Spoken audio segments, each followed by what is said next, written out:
इस बार बिहार विधानसभा चुनाव 2025 में एनडीए जो है वो चिराग पासवान के ऊपर बड़ा दांव खेलने वाली है। और अगर चिराग पासवान अपनी जिम्मेदारी निभा लेते हैं तो समझ जाइए कि उनके दोनों हाथों में लड्डू हो जाएंगे।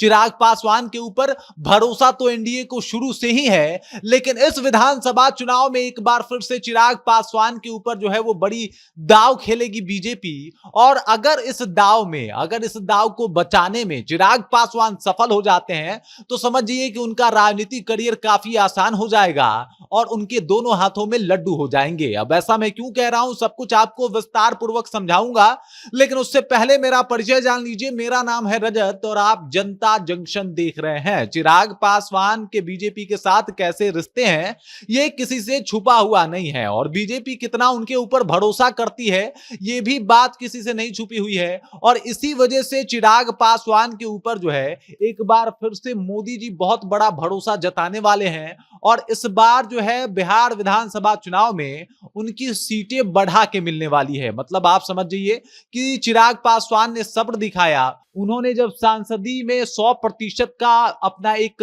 स्ट्राइक रेट दिखाया था तो उस वक्त भी उन्होंने कहा था कि जो मोदी जी दे देंगे हमें पद, हमें वो मंजूर है, हमें मंत्री नहीं बनना, हमें तो बस मोदी जी का सपोर्ट करना है। उसके बाद आपने झारखंड में भी देखा कि किस तरीके से एक सीट पे ही सेटिस्फाइड हो गए चिराग पासवान और इस वजह से बिहार विधानसभा चुनाव में उनको बड़ी जिम्मेदारी दी जा सकती है। मतलब लगभग आंकड़ा माना जा रहा है कि 25 से 30 सीटें जो है वो बिहार विधानसभा चुनाव में चिराग पासवान को मिलने वाली है और इस वजह से उनको एक बड़ी जिम्मेदारी जो है वो दी जाएगी। और अगर इस बार भी उनका स्ट्राइक रेट 100 रहा या उससे थोड़ा 19-20 भी रहा तो चिराग पासवान को बहुत बड़ी जिम्मेदारी मिल जाएगी। केंद्र में चिराग पासवान खुद पहुंच ही गए हैं, उनके 5 सांसद वो खुद लेके वो वहां तक चले गए हैं और अब राज्य में भी उनका दबदबा देखने को मिलेगा। अगर इतने विधायक जिताने में चिराग पासवान जो है वो सफल हो जाते हैं तो आप समझ जाइए कि 2 से 3 मंत्री पद जो है वो चिराग पासवान के पार्टी को भी मिलने वाला है। और फिर आप समझ जाइए इस बात को भी कि अगर मंत्री पद चिराग पासवान की पार्टी को मिलता है तो इससे चिराग पासवान का पकड़ जो बिहार में है वो और ज्यादा मजबूत होगी। आप समझिए कि चिराग पासवान के ऊपर भरोसा करने का कारण भी है क्योंकि अगर अपोनेंट में देखा जाए तो तेजस्वी यादव हैं और तेजस्वी यादव का अभी कोई तोर नेता बिहार में दिखाई दे रहा है तो वो चिराग पासवान है और इसी वजह से बीजेपी जो है इनके ऊपर दांव खेलेगी। ज्यादा से ज्यादा सीटें जो है वो आरजेडी के खिलाफ इनको देने वाली है और वहीं से ये चुनाव भी लड़ने वाले हैं। मतलब तेजस्वी वर्सेस चिराग का एक सामान्य मुकाबला जो आमतौर पर देखने को मिलता है एक बार फिर से बिहार विधानसभा चुनाव 2025 में देखने को मिलेगा। और इस बार चिराग पासवान एक अलग अंदाज और अलग भूमिका में नजर आ सकते हैं। मतलब चिराग पासवान को जब बड़ी जिम्मेदारी मिलेगी तो उनका काम भी बड़ा हो जाएगा। वो अपने भाषण के लिए तो जाने ही जाते हैं, साथ ही साथ युवाओं में जो पकड़ है वो भी किसी से नहीं छुपा।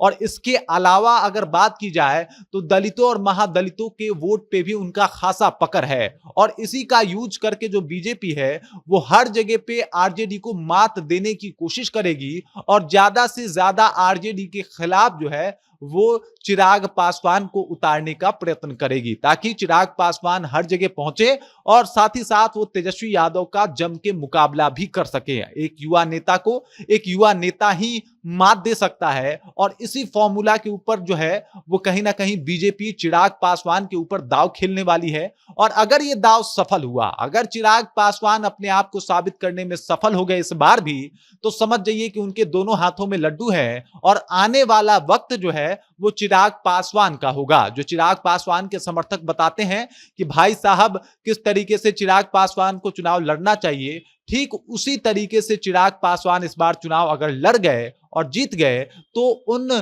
तमाम सपोर्टरों का, उन तमाम समर्थकों का वो कहा जाता है ना कि सपना साकार हो जाएगा। वही सपना जी बिल्कुल कि एक ना एक दिन चिराग पासवान मुख्यमंत्री बनेंगे। बाकी इस खबर को लेके, इस जानकारी को लेके, चिराग पासवान को लेके और आपको क्या लगता है, चिराग पासवान को अगर ये बड़ी जिम्मेदारी दी जाए तो चिराग पासवान बीजेपी को एक तरीके से निराश करेंगे या फिर उनके इस फैसले के ऊपर खड़े उतरेंगे? आप क्या सोचते हैं कमेंट कीजिए और अपना विचार हम तक पहुंचा दीजिए। बाकी आप देख रहे हैं जनता जंक्शन और मेरा नाम रजत है।